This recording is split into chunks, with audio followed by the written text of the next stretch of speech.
اسسٹنٹ ڈائریکٹر زراعت ضلع اورکزئی فائق اقبال نے زراعت ضلع اورکزئی کی کارکردگی کے حوالے سے میڈیا سے بات چیت کرتے ہوئے کہا کہ حکومت کی جانب سے وقت پر تخم نہ ملنے کی وجہ سے ہم ذمہ داروں کو موقع پر نہیں دے سکتے ہیں۔ اگر حکومت موقع پر تخم فراہم کرے تو ہم ذمہ داروں کو وقت پر تخم اور زراعت کی سہولیات دیں گے۔ انہوں نے کہا کہ سال 2020 اور 21 میں ہم 140 آرسیٹس فیسنگ میٹیریل 50% سبسڈی پر 700 گندم کے بوری ٹماٹر کے بہترین پیداوار کے لیے ادویات اور دیگر سہولیات فراہم کی ہیں، جبکہ 200 ایکڑ زمین پر سبزی کے پلانٹس 9 ایکڑ ورٹیکل فارمنگ لگائے ہیں، جس سے اب ذمہ دار مستفید ہو رہے ہیں، جبکہ اس سال 2000 ذمہ داروں میں مکئی کے تخم تقسیم کریں گے۔ انہوں نے کہا کہ جو بھی حکومت کی جانب سے ہمیں دیا جاتا ہے ہم اس کو ذمہ داروں میں تقسیم کر رہے ہیں۔ ہمارے ساتھ EIP پروگرام جاری ہے، جس کے تحت ہم نے مختلف علاقوں میں باغات لگائے ہیں۔ ہمارا سٹاف کمی کے باوجود بہترین کام کر رہا ہے۔ انشاءاللہ ہم مزید ذمہ داروں کو سہولیات فراہم کریں گے۔ د اګریکلچر ایکسټنشن ډپارټمنټ منډیټ څنګه چې تاسو ته پته ده هغه دا دی چې ریسرچ په کم کراپس باندې، په کم ویجیټیبلز باندې، په کم باغاتو باندې کار وکړي، نو هغه سفارشات، هغه ریکمنډیشن زمیندارو ته رسول دا د اګریکلچر ایکسټنشن ډپارټمنټ منډیټ دی. په دې هکله باندې زمونږ دلته په ډسټرکټ اورکزۍ کې سیټ اپ موجود دی او هغه خپل سروس ډلیوري کوي. دې نه علاوه زمونږ چې کم ډیولپمنټل سکیمز دي هغې کې مونږ سره په دې وخت کې په ډسټرکټ اورکزۍ کې یو سکیم دی او هغې ته وایي AIP ایکسلریټډ امپلیمنټیشن پروګرام کې چې کم انټیګریټډ اګریکلچر ډیولپمنټ دی، دغه یو سکیم دی. په دې کې مونږ سره مختلف قسمه اکټیویټیز دي.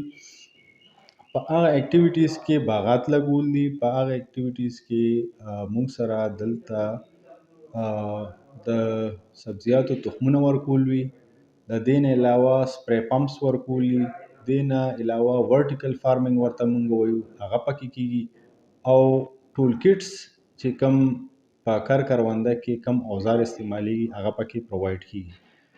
په دې فاینانشل ایئر 2020-21 کې اوسه پورې زمونږ اګریکلچر ډپارټمنټ 200 زمیندارانو ته هایبرډ ټومیټو، سکواش او اونین سیډ ورکړی دی. دې نه علاوه مونږ په 140 فارمرز ته مونږ باغات لګولی دي چې په هغې کې اوس لګیا دی فینسنګ میټیریل چې کوم کې انګل آیرن او باربډ وایر وي هغه ورته پرووایډ کیږي. دې نه علاوه نیټ ورټیکل فارمنګ کوم کې چې دا زمیندار د بانسونو د جالونو استعمال کوي او هغې کې مونږ د ټومیټو انډیټرمینیټ ورایټیز ورکوو، هغه مو ورکړي دي، هغه مونږ سره زونینګ دی. په دې فاینانشل ایئر کې اوسه پورې مونږ سره د PSDP یو سکیم دی چې کوم د مرکزی حکومت سکیم دی او هغې کې ویټ پروډکټیویټي انهانسمنټ پروګرام دی. هغې کې زمیندارو ته 700 بیگز د غنمو سرټیفاید سیډ ملو شوی دی، هغه په سبسیډایز ریټ باندې دی.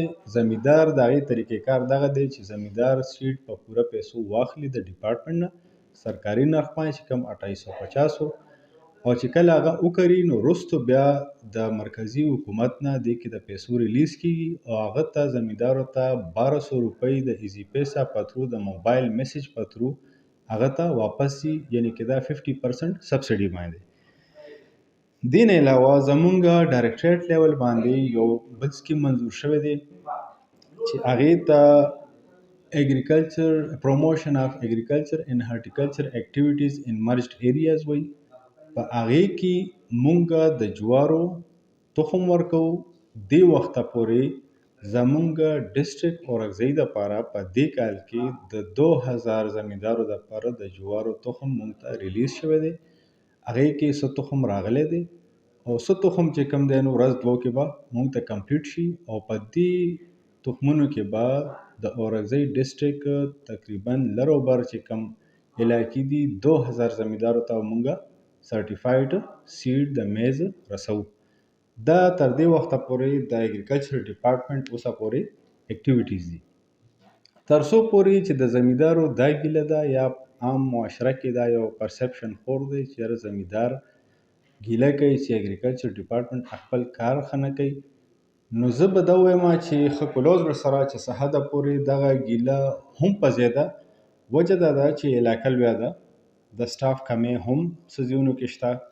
ولې چې په دې ډسټرکټ اورکزۍ کې مونږ سره ریګولر سایډ باندې چې کم د اګریکلچر افیسر پوسټونه دي هغه سټیل خالی دي. دویمه خبره دا ده چې عموما زمیندار ډیر وي او چې کم ډپارټمنټ سره موجوده وسایل وي یا فنډز وي نو هغه کم وي. نو دې په وجه باندې ډیر زمیندارو ته چې کم مونږه مختلف اشیا مفت ورکوو، که هغه سیډ دی، که هغه باغات دي، که هغه مطلب سپری پمپس دي یا د اګریکلچر نور آلات دي، نو هغې کې د ډسټرکټ اورکزۍ ټول زمینداران چې کم دی هغه ته فایده نه رسي. نو ظاهره خبره ده بیا پکې ګیله هم جوړېږي او هغوی دغه پرسپشن جوړي چې یاره ډپارټمنټ مونږ له دا یو سیډ رانه کو یا چې کم دی سپری پمپ یې رانه کو یا مطلب ټول کټس یې رانه کړل. نو دا صرف دغه فنډز یا د وسایل کمی په وجه باندې دغه وجوهات جوړیږي.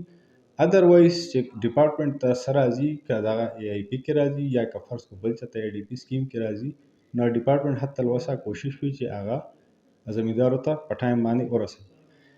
دویمه خبره د زمیندارو دا ګیله هم شته چې یاره سبزیات مونږ ته په ټایم باندې تخمونه نه رارسي. نو د اګریکلچر ایکسټنشن ډپارټمنټ څنګه چې نور ډپارټمنټس دي د هغې غوندې یو مجبوري دغه جوړیږي چې ډپارټمنټ همیشه ریلیز اف فنډز باندې کار کوي. چې د فنډز ریلیز کله رستو شي یا لیټ شي نو هغې په وجه باندې د زمیندار ټایم خامخا بیا ویسټ کیږي. ولې چې د هغې نه پس بیا ډپارټمنټ سپلای آرډر ډسپیچ کوي او مطلب مونږ ته هغه متعلقه تخم رارسي نو ورځې پکې اکثر تیرې شي. د اګریکلچر محکمې دا یو دغه دی چې دلته فنډز چې څومره په ټایم باندې میلو شي نو هغومره زمیندارو ته فایده ښه رسي. ولې چې د اګریکلچر چې کوم اکټیویټیز دي نو هغه ټول ټایم باوند دي، هغه سیزن سره تعلق لري. او که فرض کو د یو سبزی سیزن تیر شي او د هغې نه وروسته فنډز راشي نو زمیندارو ته هغه سیډ خو میلو شي خو هغومره په کار رانشي چې څومره د هغې په کار راوستل پکار وي. نو دې حوالې سره زه ستاسو په وساطت سره ګورنمنټ ته هم دا اپیل کوم او ریکویسټ کوم چې کم د اګریکلچر ډیولپمنټ حوالې سره خاص طور باندې په ویجیټیبلز کې یا د فروټ پلانټس کې یا سیریل کراپس کې چې کم سیډ پرچیز کیږي ډپارټمنټ پرچیز کوي، چې د هغې حوالې سره چې کم فنډز وي چې هغه څونه ټایملی ریلیز شي نو دومره ټایملی چې کم دی ډپارټمنټ پروکیورمنټ وکړي او دومره ټایملی هغه فارمرز ته ورسي او هغه چې کم علاقه ده نو هغه په ټایملی کلټیویټ شي او زمونږ چې کم فوډ سکیورټي ده نو هغه ډسټرکټ وایز انشور شي. تھینک یو.